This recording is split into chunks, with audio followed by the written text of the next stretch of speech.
By controlling which genes are active, a cell can take on special characteristics.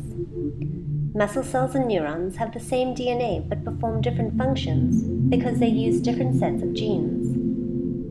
A key challenge in genetics research is to understand how transcription factors find the correct DNA sequences to control genes.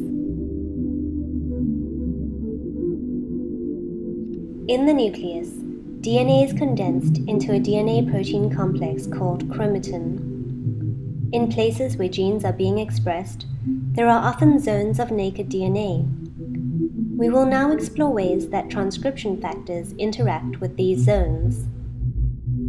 Even among scientists, a common misperception is that transcription factors fall from the sky onto the DNA and test one spot at a time. Such a process is too inefficient. Instead, the transcription factor interacts non-specifically with the DNA backbone. This allows it to efficiently search the DNA for its binding site, a DNA sequence it recognizes. The transcription factor slides along until it encounters its binding site.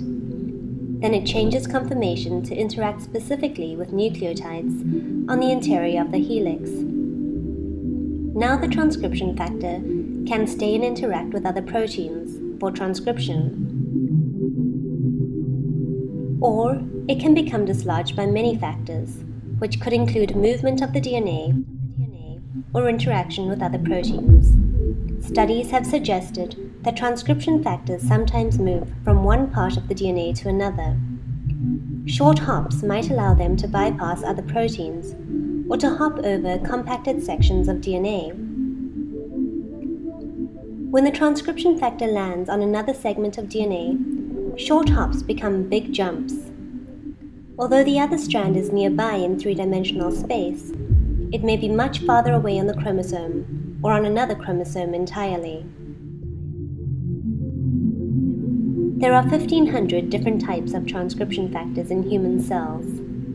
They interact to create a complex language of gene expression.